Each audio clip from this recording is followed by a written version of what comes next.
नमस्ते दोस्तों, welcome back to my YouTube channel. क्या अगर आपको या आपके किसी परिवारजन को कैंसर है तो क्या कैंसर से मौत सुनिश्चित है? क्या कैंसर का मरीज का कोई इलाज नहीं है? क्या अब कैंसर के मरीज हमेशा मरते ही है? तो आज हम करेंगे बात इसके बारे में। तो मैं हूं डॉक्टर विजयंत गोविंदा गुप्ता। जैसे कि आप जानते हो, मैं दिल्ली में एक यूरोलॉजिस्ट और एंड्रोलॉजिस्ट हूँ। पुरुष रोग विज्ञान के बारे में तो मैं आपको रेगुलर कंटेंट ला के देता ही हूँ, पर मैं यूरोलॉजिस्ट होने के नाते काफ़ी कैंसर के मरीजों का भी इलाज करता हूँ। मैं सर्जन हूँ, तो किडनी के कैंसर, टेस्टिस के कैंसर, प्रोस्टेट के कैंसर और भी जो कैंसर है यूरोजेनिटल सिस्टम के, उन सब कैंसर का प्रॉपर इलाज करता हूँ। मेरे younger brother doctor Vineet Govinda Gupta है, जो कि एम्स से पढ़े हुए गोल्ड मेडलिस्ट मेडिकल ऑन्कोलॉजिस्ट है और दिल्ली में कैंसर के इलाज के लिए काफ़ी फेमस है। इनका भी अपना एक चैनल है जिसपे ये कैंसर से जुड़ी जानकारी आप तक पहुंचाते रहते हैं। अगर आपके घर में किसी को कैंसर है या कैंसर के इलाज के बारे में अच्छी जानकारी चाहते हैं तो चैनल को सब्सक्राइब कीजिए। पर आज का जो मुद्दा है, जो मैं उनको अपने चैनल पे बुलाया है, वो इसलिए बुलाया है मैं इनसे डिस्कस करने के लिए कि जो कैंसर का डायग्नोसिस होता है तो मरीज घबरा जाते हैं कि कैंसर हो गया, पता नहीं क्या हो गया। क्या आज के दिन कैंसर के लिए क्या लेटेस्ट इलाज अवेलेबल है? क्या कैंसर के इलाज से मरीज ठीक हो सकते हैं? क्या कैंसर को पूरी तरह जड़ से खत्म करा जा सकता है? और क्या कैंसर के मरीज सालों साल ठीक रहते हैं? तो doctor Vineet, welcome to my channel. नमस्ते। नमस्ते। तो पहला क्वेश्चन जो मैं चाहूंगा मरीजों को बताओ वो ये है कि क्या कैंसर का डायग्नोसिस का मतलब मौत है? मतलब पहले जमाने में होता था कि कैंसर हो गया, मरीज 2 साल में एक्सपायर हो गया। आज के टाइम में क्या कैंसर का मतलब ये है कि मरीज मौत है, या कैंसर में आज के दिन इलाज पॉसिबल है और उससे मरीज काफी लंबे टाइम ठीक चलते हैं? नहीं, बिल्कुल भी नहीं। दरअसल कैंसर की फील्ड में एक बड़ा ही रैपिड चेंज या ट्रांसफॉर्मेशन लास्ट 20 साल 15 साल में हुआ है। और क्या हुआ है कि साइंस परसेप्शन के बहुत आगे निकल गया है। लोग अभी भी पुराने तरीके से परसेप्शन रखते हैं कि कैंसर का डायग्नोसिस एक डेथ सेंटेंस है, पेशेंट कुछ महीने जिएगा और कोई इलाज नहीं हो सकता। जबकि क्या हो गया है कि ओवर लास्ट 20 ईयर्स बहुत सारे कैंसर जो क्योरेबल नहीं थे धीरे धीरे क्योरेबल हो गए हैं। बहुत कैंसर जिनमें क्योर रेट कम था, उनके cure rate double, triple, 4 times बढ़ गया है। और इवन जो कुछ कैंसर क्योरेबल नहीं है उनका भी सर्वाइवल जो पहले महीनों में था, कई कई सालों में गिना जाता है।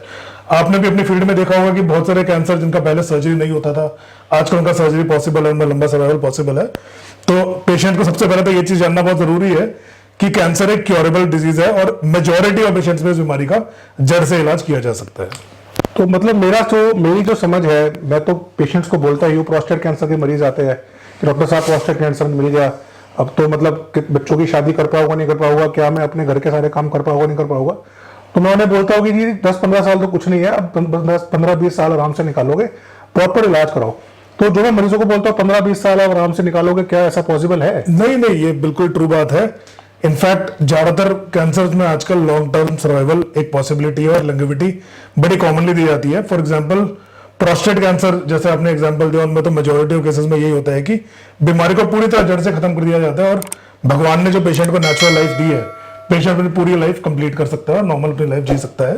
तो डेफिनेटली प्रोस्टेट, किडनी, अन्य कई सारे कैंसर है जो वेरी हाईली क्योरेबल डिजीज है। इनमें मेजॉरिटी ऑफ पेशेंट्स में क्योर पॉसिबल है विद प्रॉपर ट्रीटमेंट।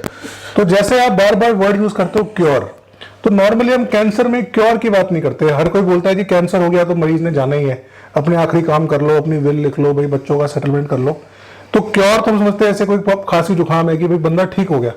तो क्या नई कोई थेरेपी आई है ऐसी जिससे कि आदमी क्योर हो सकता है, मतलब कि उससे कैंसर शरीर से गायब हो सकता है? जी, तो क्योर से जब हम कैंसर के कंटेक्स्ट में बात करते हैं कि हम उस बात करते हैं कि बीमारी बॉडी से पूरी तरह खत्म हो गई है, तो कॉमनली हम ये बोलते हैं यदि पेशेंट का इलाज बंद हो चुका है और बीमारी बॉडी से क्लियर है तो इसको हम क्योर के बराबर मानते हैं over a period of many years, क्योंकि फिर हम मानते हैं बीमारी के वापस आने का चांस बहुत ही कम है। तो बहुत सारी नई टेक्नोलॉजीज आई है। यदि हम सर्जरीज की बात करें, ज्यादा सोफिस्टिकेटेड सर्जरी जो एडवांस ट्यूमर्स को भी रिमूव कर सकती है और सारे कैंसर सेल को एलिमिनेट कर सकती है। यदि हम मेडिकल ऑन्कोलॉजी की बात करें तो टारगेटेड थेरेपीज, इम्यूनोथेरेपीज, नई हार्मोनल थेरेपीज, अन्य दवाइयां जो बीमारी को बॉडी को डीपली साफ कर सकती है, चाहे ट्यूमर थोड़ा स्प्रेड ही हो, उन कैंसर सेल्स को एलिमिनेट कर सकती है। तो ये नई थेरेपीज की वजह से ही जो कैंसर बीमारी है उसमें हम क्योर नाम का शब्द कंफर्टेबली यूज कर सकते हैं। तो जैसे मेरे कई मरीज हैं जिनका मैं इलाज करता हूं, जो मेरे पास इलाज करा रहे हैं टेस्टिस कैंसर के या किडनी कैंसर के, वो तो जानते हैं कि भाई सर्जरी वाला पार्ट जो है वो मैं मैनेज करता हूँ। उसके बाद अगर मरीज में कैंसर फैला हुआ है तो वो फिर डॉक्टर विनीत पे जाके इलाज करा के कई साल आराम से निकालते हैं। तो एक जो वर्ड मेरे मरीज मुझे बताते हैं कि डॉक्टर साहब ने हमें इम्यूनोथेरेपी पे डाला हुआ है या टारगेट थेरेपी पे डाला हुआ है, तो मेरी समझ तो है, एंड ऑफ द डे मैं सर्जन हूँ, सर्जन का मेरा काम तो है सर्जरी करना। तो ये इम्यूनोथेरेपी के बारे में थोड़ा डिटेल में बताएंगे मरीजों को। तो दोस्तों ये दो नई टेक्नोलॉजीज है जो रिसेंट टाइम्स में आई है, और ये कैंसर को इलाज करने का नया तरीका है। फॉर एग्जांपल किडनी कैंसर के पेशेंट है, यदि आप देखें कि 20 साल पहले की बात है, तब किडनी कैंसर के जिस पेशेंट में बीमारी फैल जाती है, कीमोथेरेपी जो पुराना तरीका है कैंसर का इलाज करने का, पेशेंट को जाता है। कीमोथेरेपी मतलब जो दवाई नस में देते हैं? बिल्कुल जी। इम्यूनोथेरेपी मतलब जो गोली खानी पड़ती है? इम्यूनो में भी कुछ गोली होती है, कुछ इंजेक्शन होती है, पर आजकल ज्यादातर जो टारगेटेड थेरेपी इम्यूनोथेरेपी है वो गोली खाना। कॉमनली इनमें से कई थेरेपीज अब ओरल फॉर्म में मिलती है, और ये कुछ ऐसी दवाइयां हैं जो बट अगर सिलेक्टेड कैंसर में यूज की जाए तो कहीं बेटर, कहीं डीप रिस्पॉन्स और रिमिशन दे सकती है। मतलब आपका कहने का मतलब है कि मरीज टैबलेट खा के भी कैंसर की शिकायत से दूर हो सकता है? जी जी बिल्कुल। तो आप कोई एग्जांपल बताएंगे अपने मरीज का, कोई जिसको किडनी कैंसर हुआ हो और उसने कोई दवाई खाई हो और कुछ साल ठीक रहा हो? जी जी, तो ये तो बड़ा कॉमन सिनेरियो है आजकल, खासकर नई दवाइयों के साथ। तो यदि हम अपने रिसेंट एक पेशेंट की बात करें, उनको 2014 में किडनी कैंसर का डायग्नोसिस हुआ था, और उनका उस टाइम पे जब सर्जरी हुआ था 2014 मतलब 6 साल पहले। 6 साल पहले अनफॉर्चुनेटली उसी टाइम उनकी लंग में गांठें डिस्कवर हुई, और पेशेंट हमारे पास जब आए थे तो बहुत ही परेशानी में थे कि मेरी बीमारी कैंसर लंग में फैल गई है, सर्जन कह रहे हैं कि लंग का ऑपरेशन नहीं हो सकता और बीमारी लाइलाज है। तो उस टाइम से हम इन पेशेंट को एक टारगेटेड थेरेपी, जिसको जो ट्यूमर का ब्लड सप्लाई का ग्रोथ रोकती है, ये एक टैबलेट है जो पेशेंट डेली बाय माउथ खाते हैं, और पेशेंट लास्ट 6 इयर्स पे इस दवाई पे वेल कंट्रोल्ड है। और अभी हमने वेरली 3-4 महीने पहले उनको ओपीडी में देखा था। अभी भी जब हम उनका सीटी स्कैन कराते हैं तो डिजीज क्लियर है, कोई डिजीज का मतलब आप कहना चाह रहे हैं कि मरीज 6 साल से गोली खा रहा है और किडनी कैंसर का पेशेंट जीवित है, बिल्कुल ठीक है? जी जी बिल्कुल। और ये एक ऐसे पेशेंट है जिनमें बीमारी लंग में फैली, यानी स्टेज 4 में थी। तो कई जैसे पेशेंट्स में डाउट रहता है कि जी कैंसर का इलाज तो बहुत महंगा होता है, घर बिक जाएंगे, वैसे खत्म हो जाएगी। तो मैंने सुना है कि अभी हाल फिलहाल में इंडियन ड्रग कंपनीज इतना ज्यादा प्रोग्रेस कर गई है और फॉरेन कंपनियों को भी इंडिया में काफी डिस्काउंट देना मिलता है। तो जी। क्या इन इलाजों के अंदर मतलब कोई नॉर्मल आदमी इन इलाज को करा सकता है? ये सिर्फ महंगे इलाज है, कहीं कोई अफोर्ड नहीं कर पाता? जी ये बिल्कुल ट्रू बात है। तो अच्छी चीज क्या है कि इंडिया एक फार्मास्यूटिकल पावर हाउस है, तो कोई भी दवाई जो वेस्ट में बनती है, हमारी कंपनी उस दवाई का इंडियन वर्जन बना सकती है, जो ऑलमोस्ट 1/10 या 1/20 कॉस्ट में भी अवेलेबल है। यदि हम एग्जाम्पल ले, फॉर एग्जाम्पल लंग कैंसर की बात कर ले, कुछ टाइम पहले एक दवाई आती थी जिसका खर्चा ऑलमोस्ट साल का महीने का 1 से 1.5 लाख रुपए महीने का खर्चा होता था। बट जैसे ही वो मेडिसिन हमारे ड्रग मैन्युफैक्चरर्स ने इंडियन जेनरिक वर्जन बनाई, उसका महीने का खर्चा सिर्फ करीब 3-3.5 हजार रुपए महीना है, और पेशेंट ये सोफिस्टिकेटेड टेक्नोलॉजी का फायदा इंडियन प्राइसेस पे एंजॉय कर सकते हैं। तो सिमिलरली ऑलमोस्ट हर ड्रग की इंडियन वर्जन आ रही है, जो नई दवाइयां हैं उनकी डेवलपमेंट चल रही है।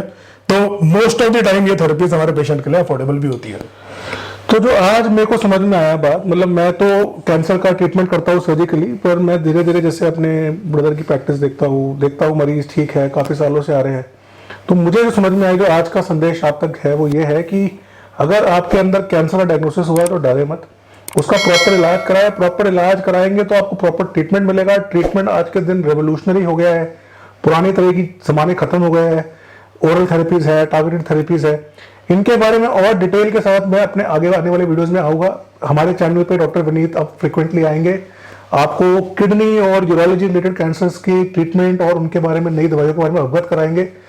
अगर आपको कैंसर के बारे में स्पेसिफिक नॉलेज लेनी है तो डॉक्टर साहब का चैनल है, उस पर जाकर सब्सक्राइब कर सकते हैं, वरना इस चैनल को सब्सक्राइब करेंगे तो आपको कैंसर से related general topics, general health topics पे आपको काफी अच्छी इन्फॉर्मेशन मिलेगी। वीडियो देखने के लिए थैंक यू, अपना समय देने के लिए थैंक यू। वीडियो को लाइक कीजिए, दोस्तों से शेयर कीजिए, चैनल को सब्सक्राइब कीजिए। Thank you so much, take care.